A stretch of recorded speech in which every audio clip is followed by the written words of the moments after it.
Viewers வணக்கம். Welcome to Gangai herbal kitchen. இன்றைக்கி வந்து பிகினர்ஸாக இப்போ தான் சமைக்க போகிறேன் அப்படின்றவங்க நிறைய பேர் கேட்டிருக்காங்க.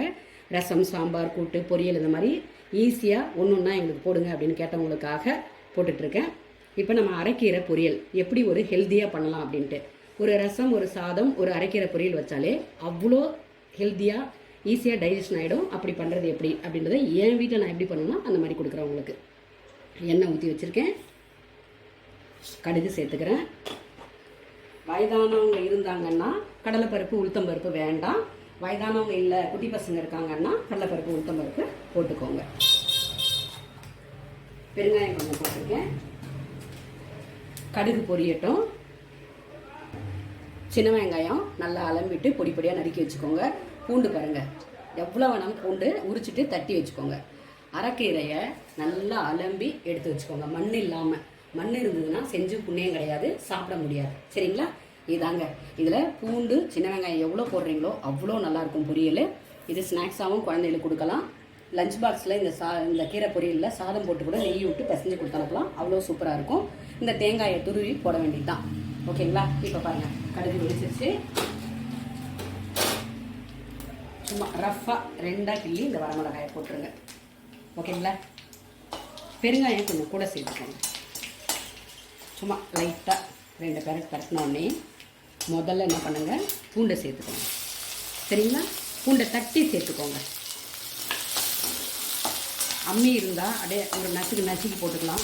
அம்மி இல்லைன்னும்போது நம்ம காய் கட் பண்ணுற கட்டை இருக்குது இல்லையா, அதில் வச்சு மத்தால இது பண்ணாலும் பண்ணிக்கலாம். சரிங்களா? இந்த பூண்டு 2 நிமிஷம் வதங்கட்டும். இந்த கீரை பொரியலை வந்து என்ன பண்ணலாம்னா, சுகர் இருக்குது, பிபி இருக்குது, வெயிட் லாஸ் பண்ணணும் அப்படின்னு நினைக்கிறவங்க, இப்போ எல்லார் வீட்லேயுமே மோஸ்ட்லி வேலைக்கு போகிறவங்க இருக்காங்க, காலையிலே சமையல் முடிஞ்சிருது. அப்படி இருக்கும்போது என்ன பண்ணலாம்னா, இந்த கீரை பொரியலை டயபெட்டிக் இருக்கிறவங்க நிறைய சாப்பிட வேண்டாம் அப்படின்னு லிமிட்டாக சாப்பிடுவாங்க. அதனாலே உடல் எடை முதல்ல குறைஞ்சி போயிடுவாங்க. அதாவது நியூட்ரிஷன்ஸை கரெக்டாக எடுத்துக்கணும், எல்லா சத்துக்களும் இருந்த மாதிரி எடுத்துக்கணும். அது பயந்து என்ன பண்ணுவாங்கன்னா சாப்பாடு கம்மியாக எடுத்துப்பாங்க. அப்படி இருக்கும்போது இந்த மாதிரி கீரை பொரியல் காலையிலே ஆகிடுது இல்லையா, அந்த டைமில் என்ன பண்ணலாம்னா, ஒரு கப்பில் எடுத்து வச்சுக்கிட்டு ஒரு 11 மணி போல் இந்த கீரை பொரியலை சாப்பிட்லாம். இப்போ சின்ன வெங்காயம் போட்டாச்சு. போட்டு நல்லா பெரட்டி விட்டுருங்க. 2 செகண்டு அப்படியே மூடி வச்சுருங்க. கொஞ்சமாக உப்பு, மஞ்சப்பொடி சேர்த்துருங்க. ஓகேங்களா? இப்போ நான் உப்பு, மஞ்சப்பொடி சேர்த்துடுறேன். இப்போ மஞ்சப்பொடி கொஞ்சம் சேர்த்துருக்கேன். ஆனால் உப்பு மட்டும் கீரை நிறைய இருக்கேன்னு பார்த்துட்டு நிறைய சேர்த்துக்காதீங்க. வதக்கி விட்டுட்டு கடைசியாக வாயில் போட்டு பார்த்து கூட உப்பு சேர்த்துக்கலாம். நான் வந்து இந்து உப்பு தான் சேர்க்குறேன். தூள் உப்பு இருந்தால் கூட நீங்கள் சேர்த்துக்கோங்க. இது கொஞ்சம் நேரம் நல்லா வதங்கட்டும். அப்படியே மூடி போட்டு மூடி வச்சிடலாம். நல்லா இந்த வெங்காயமும் இந்த பூண்டும் நல்லா சேர்ந்த மாதிரி வரணும். ரொம்ப வதங்கணும்னு அவசியம் இல்லை. கண்ணாடி பதம் சொல்லுவாங்க இல்லைங்களா, அது வந்தால் போதும். அப்படியே நம்ம மூடி வச்சிடலாம். சூப்பராக வதங்கியிருக்கா? அருமையாக இருக்குது. இப்போ நம்ம அலம்பி நறுக்கி வச்சுருக்கோம் இல்லையா, கீரையை சேர்த்துக்கோங்க. அதாவது அரைக்கீரை, எந்த கீரை வேணாலும் பொரியல் பண்ணலாங்க. நமக்கு வந்து சத்து போய் சேரணும், கீரை நிறைய எடுத்துக்கணும். அது மட்டும்தான். நம்ம வீடியோவே கொடுத்துருப்போம், அறுசுவையும் நிறைந்தது கீரைன்னு நிறைய பதிவுகள் நம்ம போட்டிருப்போம். அதை போய் செக் பண்ணி பாருங்கள் வேணுன்றவங்க. சரிங்களா? இப்போ நம்ம என்ன பண்ணலாம்னா, சிறுகீரையாக இருந்தாலும், அரைக்கீரையாக இருந்தாலும், முருங்கைக்கீரையாக இருந்தாலும், எண்ணெய் கீரையாக இருந்தாலும் இது மாதிரி நல்லா சேர்த்துக்கோங்க. வெங்காயம், பூண்டு வதங்கின பிறகு சேர்த்துக்கோங்க. இதில் என்னன்னா, பெருங்காயம் கொஞ்சம் தூக்கலாக போட்டுக்கோங்க. வெங்காயமும் பூண்டும் நிறைய சேர்த்துக்கோங்க. பார்க்கும்போது நிறைய இருக்கிற மாதிரி இருக்கும். கொஞ்ச நேரம் கழித்து பாருங்கள் எவ்வளோ இருக்குன்ட்டு. இந்த மாதிரி நல்லா அடியான நல்லா பெரட்டி விடுங்க. ஓகேவா? இப்போ இந்த தணலில் இருந்து உங்களுக்கு கையில் அடிக்கும் அப்படின்னு நினைக்கிறவங்க, இப்போ எங்களுக்கெல்லாம் வந்து தெரிஞ்சு போச்சு. இப்போ நீங்கள் புதுசாக செய்கிறீங்க அப்படின்னும் போது இந்த ஹீட்டு கூட உங்களால் தாங்க முடியாது. அப்போ என்ன பண்ணுங்கள், கொஞ்சம் சிம்மில் வச்சுக்கோங்க. கிளறும் போது என்ன பாருங்க, நல்லா எடுத்து கிளறி விட்டுடுங்க. இப்போ கிளறின பிற்பாடு கொஞ்சம் நேரம் அடுப்பை ஹை பண்ணிக்கோங்க. ஓகேங்களா? இப்போ எவ்வளோ போட்டோம், நம்ம எப்படி சுருங்கிடுச்சு பாருங்கள் கீரை. சரிங்களா? அப்படியே இருக்கட்டும். நல்லா வேகணுங்க. அரைக்கீரை கொஞ்சம் தண்டோடு நம்ம அரிஞ்சிருக்கிறோம். சரியா? இந்த அரைக்கீரை தண்டெல்லாம் வேஸ்ட் பண்ணாமல் அரிஞ்சிருக்கிறோம். அதனால் கொஞ்சம் நல்லா வேக வேண்டியது வரும். இது கொஞ்சம் வதங்கினதுக்கப்புறம் லைட்டாக தண்ணி தெளிச்சுக்கணும். ஓகேங்களா? தண்ணியை ஊற்றிடக்கூடாது சொதன்னு. சரிங்களா?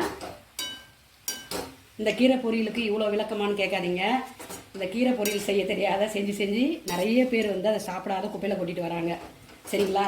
என்னோட நட்பு வட்டாரத்துலேயும் சரி எல்லாரும் என்ன கேட்குறது அதான், நீங்கள் செய்கிற கீரை பொரியல் மட்டும் நல்லா இருக்குது, எங்கள் வீட்டில் செய்கிறது நல்லா இல்லை அப்படின்னு. சரிங்களா? அது எதுக்கு போட வேண்டியதை போட்டால் நல்லாயிருக்கும். சரிங்களா? கொஞ்சம் கூட வேலை, மெனக்கிட்ட வேலை தான், ஆனால் சாப்பிடும்போது அதில் ஒரு பெரிய சந்தோஷம் கிடைக்கும். ஆரோக்கியம் நம்மக்கிட்ட இருக்குது. நம்ம நல்லா சமைக்கும்போது நம்ம வந்து ஆரோக்கியம் சூப்பரான ஒரு செல்வம். சரிங்களா?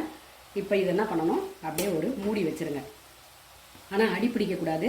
வேணும் தண்ணி தேவைப்பட்டால் இந்த பாருங்க, தண்ணி இது ஒருக்கு பாருங்கள், தேவைப்பட்டால் தெளித்து விட்டுக்கோங்க. சரிங்களா? இப்போ நீங்கள் என்ன பண்ணிக்கலாம்னா, நீங்கள் உப்பு சேர்த்தீங்க பார்த்தியா, அது பத்துமா பத்தாதான்னு எடுத்து வாயில் போட்டு பார்த்துக்கலாம். அது பாருங்கள், இந்த தண்டு இன்னும் வேகவே இல்லை பாருங்கள். அப்போ தண்ணி கொஞ்சம் ஊற்றணும். இப்போ இந்த கீரையை எடுத்து போட்டு பாருங்கள் வாயில், தப்பு கிடையாது. உப்பு அரை உப்பு தான் இருக்குது. இப்போ என்ன பண்ணுங்கள், உப்பு சேர்த்துக்கோங்க கொஞ்சம் தேவையான அளவு. ஓகேங்களா? இப்போ அதுக்குள்ளே நம்ம என்ன பண்ணணும், நம்ம தேங்காய் பத்தை எடுத்து வச்சுருக்கோம் இல்லையா, அந்த தேங்காய் பத்தையை துருவிக்கோங்க. நான் என்ன பண்ணுவேன்னா பத்தையாக கிள்ளிட்டு மிக்ஸி ஜாரில் போட்டு எடுத்துப்பேன். இப்போ இதை அப்படியே மூடி வச்சுருவோம். நான் கொஞ்சம் வேகணும், கீரையை மட்டும் அரிஞ்சு போட்டால் டப்புன்னு வெந்துடும், தண்டு வேகாது. ஓகேங்களா? இப்போ பாருங்கள் எப்படி இருக்கு பாருங்கள், சூப்பராக வதங்கிடுச்சா. நான் தண்ணி சேர்க்கவே இல்லை, அந்த கீரை கழுவும் போது இருந்த தண்ணி தான். நல்லா வடிகட்டியில் போட்டுட்டிங்கன்னா நல்லா வடிஞ்சிரும். அதில் எப்படியும் தண்ணி கொஞ்சம் இருக்கும். சரியா?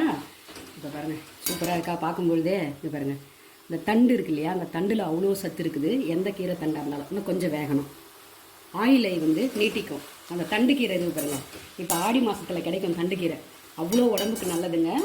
ஆயில் வந்து நீண்டு இருக்குமா. அதனால தான் அந்த வயசானவங்களாம் அப்போல்லாம் என்ன பண்ணுவாங்கன்னா, இந்த ஆடி மாதம் வந்தோடனே கூழ் ஊற்றிட்டு அந்த கீரை தண்டு பொரியல் பண்ணி படைச்சி சாப்பிடுவாங்க. இந்த ஆடி மாதத்தில் நம்ம முன்னோர்கள் வந்து அவ்வளோ சூப்பராக ஆரோக்கியத்தை பார்த்துருக்காங்க. கொஞ்சம் நேரம் மூடி வச்சிடலாம், அடுப்பை சிம் பண்ணிவிடுங்க. இப்போ பாருங்கள் சூப்பராக வந்திருக்கா. அந்த கொஞ்சம் நேரம் நீங்கள் மூடி வைங்க, ஏன்னா அப்போ தான் அந்த தண்டுலாம் நறுக்கி போட்டிருக்கிறதெல்லாம் வேகும். இப்போ பாருங்கள், தண்டு எடுத்து அமுக்கி காமிக்கிறேன் பாருங்கள். இது வருங்க மஞ்சிச்சா, நல்லா வெந்திருக்கும் பாருங்கள்.